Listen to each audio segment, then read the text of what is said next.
Okay, welcome back for the last session of the day. Our first speaker is Craig Jones, CEO of Poseidon Nickel. Thanks, Christy, and thanks everyone for joining into the session this afternoon. Day two it is for me, so CEO as of yesterday, so thanks Peter, and for handing over. Is it starting? Here we go. So standard disclaimer that we'll see, and coming into the project. So, you know, what a time to be in nickel. Great week to sort of take over a nickel company. But, you know, it's going to be tough for everyone out there, and we hear a lot of people talking about it today.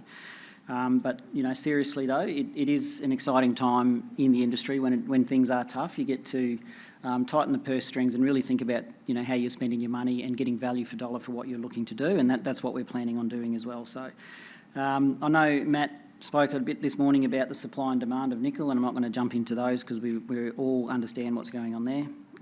Oliver also spoke about winter is coming in reference to Victor's usual talks, and I think winter is actually here this week. It's managed to turn up.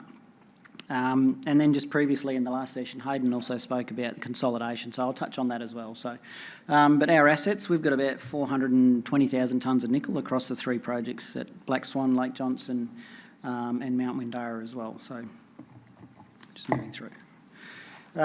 Strategically, we are positioned in a great location in the Kambalda district. So outside of the BHP concentrator, we've got Black Swan to the north, just north of Kalgoorlie, and then Lake Johnson, sort of west of Norseman, down there as well. So there's been a bit of consolidation going on within the region. You can see on the slides there a few recent transactions that have come through. So there's a lot of opportunity for the smaller players to sort of try and work out how their resources are going to sit together and a processing route.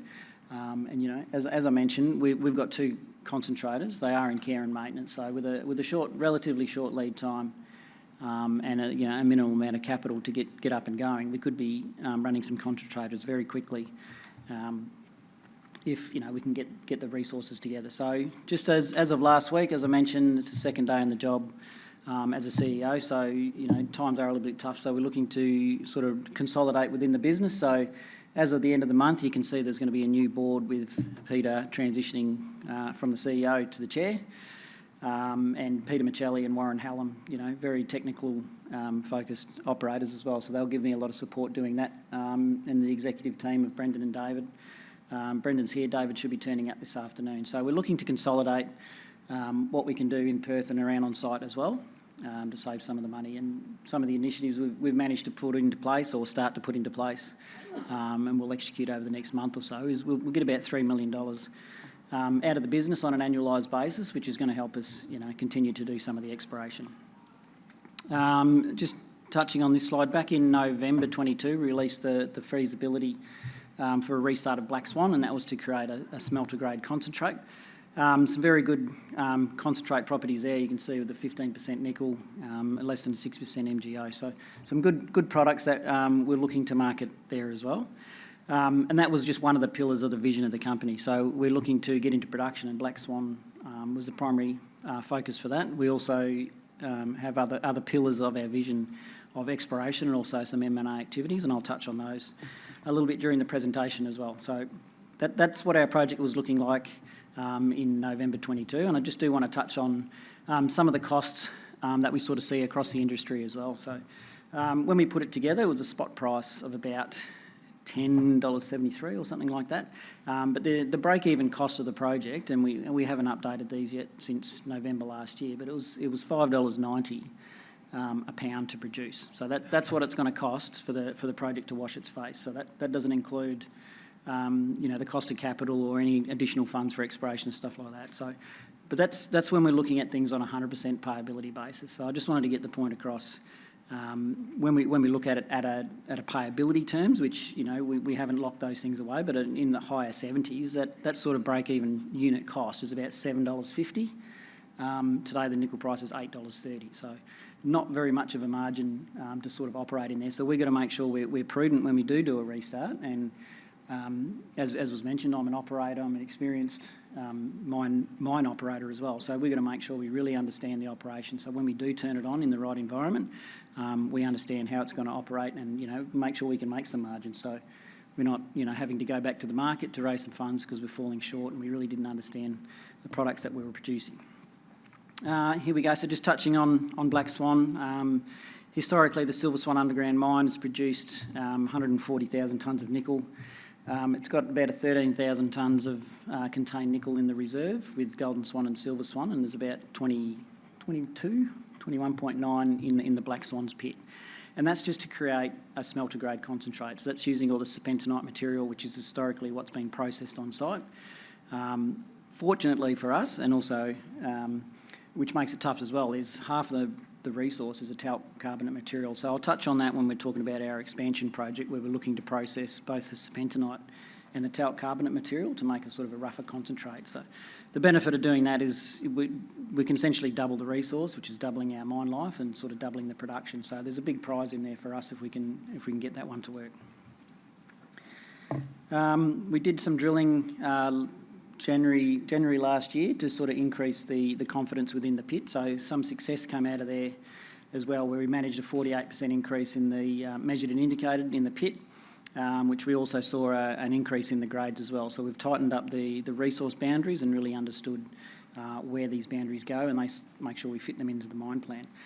But one thing that we did come out of that sort of study work when we looked at the resource, which ended up being modelled in July, is we saw an increase in the non-sulphide nickel content as well. So with all the RC drilling and all the fines and the products, what we're thinking was happening, there's a bit of oxidation going on with the fines as well. So what we did in July is we had to sort of defer the project, and this was just one of the reasons, is to really try and understand what our ore body is doing and how that's going to relate to making sure we can achieve the concentrate and the specs, because when it goes to a smelter, you really need to make sure you're on spec to do that as well. So we did some additional diamond drilling August, I think it was, another 10 or 11 holes in there, and we're doing some met test work just to determine and make sure we understand that the non-sulphide nickel content that is reflective of what we had in the BFS, to make sure it's right so we can get the right recoveries on the curves. So those results are coming in, and we're doing some lock cycle test work. So all of that is at the lab.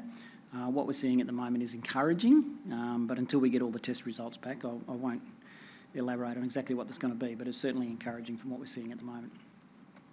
So since November last year, we've been doing a lot of work technically to get this project ready. I keep mentioning it, you must understand your ore body to really make sure you understand what you're doing, right? So we've got the increase in the quality of the resource by doing the drilling that we've done. We've reviewed the plant refurbishment costs a little bit more, so they've gone up slightly with costs of labour and materials and those sorts of things, but really only minimal.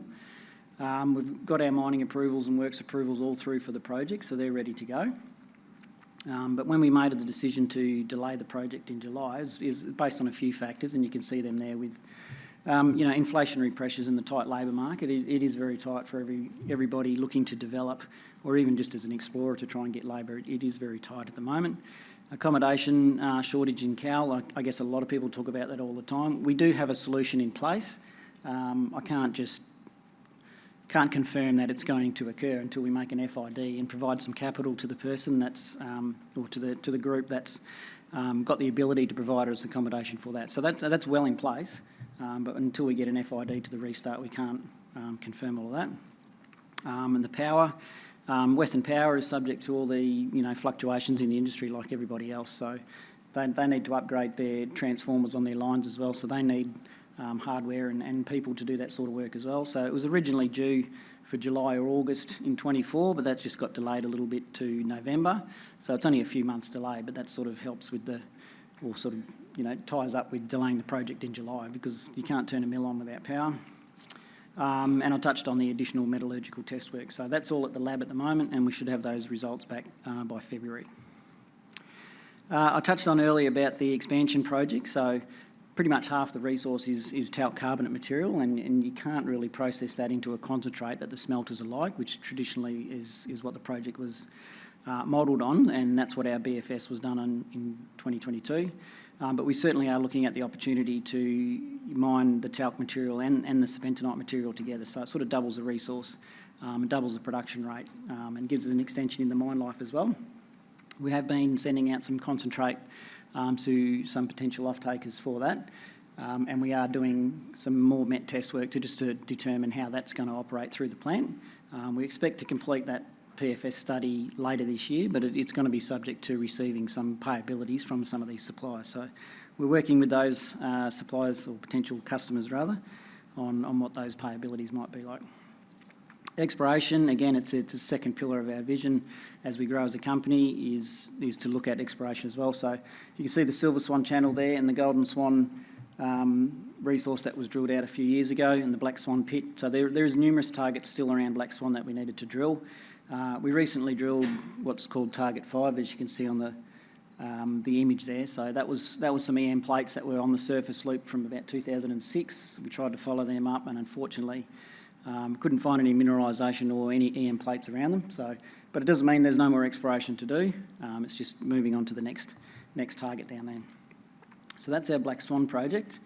And just moving down to Lake Johnson, this is where we've got some very exciting exploration to do, which is where we can focus on our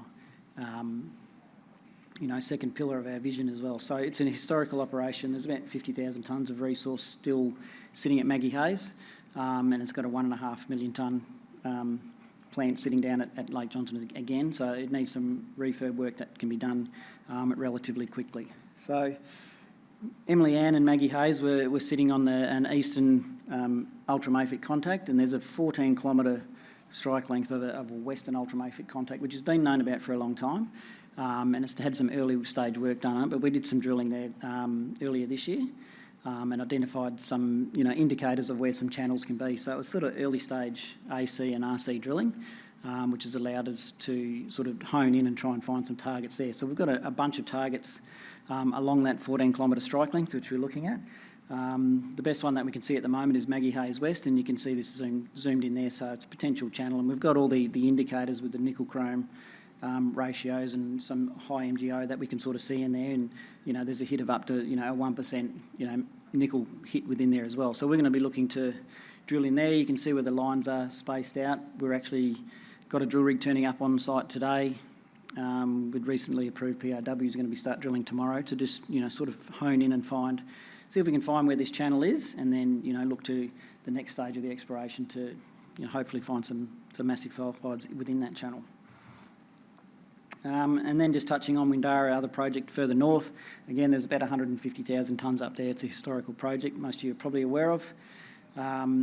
Significant water resources up there as well. So we are talking to a party who is interested in the gold tailings, which are historical tailings that are processed up there as well, and the opportunity to process some tailings from Lancefield, which is another nearby historical gold mine. So we are talking to those sorts of parties as well, but it's sort of the third cab on the rank from an exploration point of view for us, but it is another asset that sits in our portfolio. So there's just a picture of the tenements you can sort of see through there. So that's the historical Windara ore bodies as it's sitting at the moment. Again, it's probably half full of water, so we'd need to dewater that to drill at depth, because you sort of, you can't really drill good intersection angles until you can get underground on that. So that's one of the reasons that we're, sort of needed to get back underground to do some drilling at Windara. So Poseidon, we do have some of the advanced projects. We've got some very good infrastructure with Black Swan and Lake Johnson concentrators on site, and the declines. Silver Swan is dewatered down to 1,300 metres, I think it is. So we'll make sure we continue to keep it dewatered while we're in care and maintenance, and try and save some of the costs from an operating point of view up there. But the market sentiment at the moment with the nickel price, it's very tough, and we need to make sure we're progressing our studies on towards a restart and be ready to go when the price is right, and we can get going in there. And while we're doing that, we'll continue to do the exploration at Lake Johnson, and we've got plenty of targets just down there as we spoke about. And we also got continue to look at M&A opportunities around the region. There's a lot of work going on, both around the Kambalda district as well as the Lake Johnson area as well. So we do have a booth out there. I know it's towards the end of the day, but if you've got any questions that you want to come and see us or catch up with us, then yeah, by all means. So thanks for your time.